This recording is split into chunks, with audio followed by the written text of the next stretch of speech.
అందరికీ నమస్కారం। ఈ రోజు ఏంటి స్పెషల్ తెలుసా?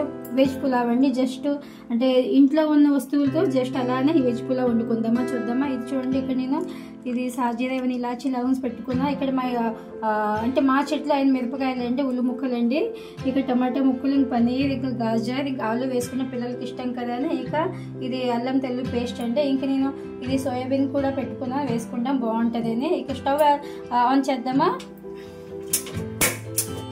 అండి గీ వేసుకుందాం। ఇది గీలో ఫస్ట్ మనం ఫ్రై చేసుకోవాలి। నేను గీలో వేసుకుంటే చాలా టేస్ట్గా ఉంటుందండి పులావ్ అన్నాక। జస్ట్ మనము ఎక్కువ ఆయిల్ వేసుకోవద్దు। ఇక ఇది బిర్యానీ ఆయిల్ అండి వేసుకుందామా। ఇప్పుడు చట్పట్లు ఆడుతున్నాయి। ఇక ఇవన్నీ మనం పెట్టుకున్నాం కదా మసాలా వేసుకుందామా। తర్వాత ఇది ఉల్లి ముక్కలు వేసుకుందామా। వేసుకుందామా। ఇది కాస్త ఫ్రై అవ్వాలి। టమాటా ముక్కలు వేసుకోవాలి, ఇది కాస్త ఫ్రై అవ్వాలి। ఇంకా తెల్లుల్లి అల్లం పేస్ట్ వేసుకుందామా, కాస్త ఫ్రై చేద్దామా। ఇది చూసాయి ధనియాపత్తి వేసుకుంటే చాలా టేస్టీగా ఉంటుంది, ఫ్లేవర్ బాగుంటుంది పులావ్ది। మీరు కూడా ఒకసారి వేసి ఫ్రై చేయండి। ఇది కాస్త ఫ్రై అయ్యేది। మీకు గాజర్ ఇంకా పన్నీర్ ఆలు అన్నీ వేసుకుందామా। వేసుకుని కాస్త ఫ్రై చేసుకుందామా। ఇప్పుడు సోయాబీన్ వేసుకుందామా। ఎన్నీగా ఉంటుంది సోయాబీన్ తింటే పిల్లలకి చాలా బాగుంటుందండి, ప్రోటీన్ అండి సోయాబీన్లో। First salt వేసుకుందామా।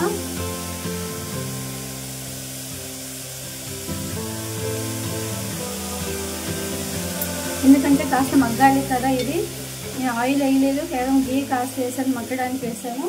Last basmati rice తీసుకున్నా, ఇది వాష్ చేసుకోవాలి మనం, వాష్ చేసుకుని మనం వేసుకుందామా। కొద్దిగా ఫ్రై అవ్వాలి, ఏదైనా పచ్చిగా ఉంటుంది కదా వాసన, అందుగురించి కాస్త ఫ్రై అయ్యే వరకు కాస్త మీద ఫ్రై చేస్తూ ఉండాలి। ఇది వాష్ చేసుకున్నాం కదా రైస్ వేద్దామా। చూడండి రైస్ వేసుకుందాం। రైస్ జస్ట్ కలుపుకోవాలి, కలుపుకున్నాక ఆయిల్ నీరు వేసేస్తా, వేడి నీరు మరగబెట్టుకున్నాను, అది వేసేద్దామా। ఇదిగోండి ఒక గ్లాసు మేము బాస్మతి వేసాం కదా, 2 గ్లాసులు బాస్మతి అంటే ఆయిల్ నీరు వేసుకుని చాలు సరిగ్గా గ్లాసులు వేసుకోవచ్చు చాలండి। ఇక ఎందుకంటే ఎక్కువ వేసుకుంటే మనకి పులావ్ లాగా అనిపించేది, కిచిడి అయిపోదు కాబట్టి కాస్త నీరు తక్కువ చేసుకోవాలి। ఇక మూత పెట్టేసి విజిల్ అయ్యాక 2 విజిల్ అయ్యాక మనం బంద్ చేద్దామా పులావ్।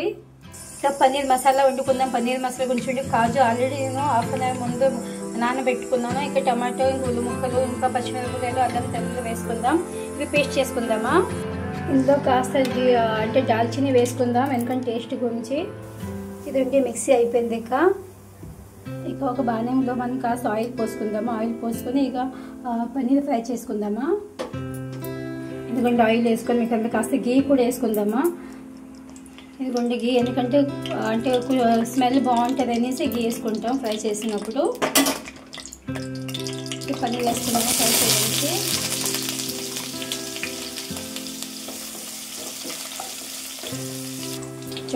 బ్రౌనిష్గా అయిపోయేవి తీసేద్దామా కాస్త। ఇక ఆయిల్లో మనం కాస్త జీరా వేసుకుందామా। జీరా ఫ్రై అయ్యాక పేస్ట్ వేసుకుందాం, అయిపోయింది। ఇక మనం పేస్ట్ వేసుకుందామా। పేస్ట్ కాస్త ఫ్రై అవ్వాలి, అంచులు అంటే నూనె వచ్చే వరకు ఇలాను చూడండి। ఇంకా ఆయిల్ వచ్చేసేది, ఇక మనం పన్నీర్ వేసుకుందామా। పన్నీర్ వేసుకుందాం, నేను కాస్త డీప్ ఫ్రై చేసుకున్నాను పన్నీర్ని, పచ్చిగా ఉంటుందని। చూడండి ఇక నేను వాటర్ వేసుకుందాం, జస్ట్ కాస్త వేసుకొని కాస్త గ్రేవీ కావాలి అందు గురించి। చూడండి ఇది కొట్టుకొట్లు ఉడుకుతుంది కదా, దీనిపైన కాస్త మనం మిర్చి పౌడర్ వేసుకుందామా, అది పసుపు వేసుకుందామా। కాశ్మీరీ చిల్లీ పౌడర్ అండి కాస్త వేసుకుంటాం, ఇక కాస్త పసుపు వేసుకుందాం, కలుపుకుందాం। సింపుల్గా అండి 5 మినిట్స్ రెడీ అయిపోతుంది। మెతి వేసుకుందామా సింపుల్గా, ఎక్కువ మసాలా వేయలేదు, ఇంట్లో ఉన్న వాటితోనే తయారు చేసుకున్నాం। 5-6 మినిట్స్ చూడండి, 6 మినిట్స్ అయిపోయింది। ఇక చాలండి, తినేద్దామా। చూద్దాం పులావ్ ఎలా ఉంది, సింపుల్గా అయింది చూడండి, చాలా ఎమ్మీగా కనిపిస్తుంది కదా। సరే సర్వ్ చేసుకుందామా। ఇక సింపుల్గా చూడండి, ఇంట్లో 5-6 మినిట్స్లో అయిపోయింది। ఇక ఇక చూడండి పన్నీర్ చెప్పాను కదా, పన్నీర్ మసాలా అయిందండి. ఇక రైతా అండి, గాజర్ రైతా అండి. ఇక దీంతో పాటు పప్పడ్ అండి. చూడండి యమ్మీగా ఉంటుంది పప్పడు.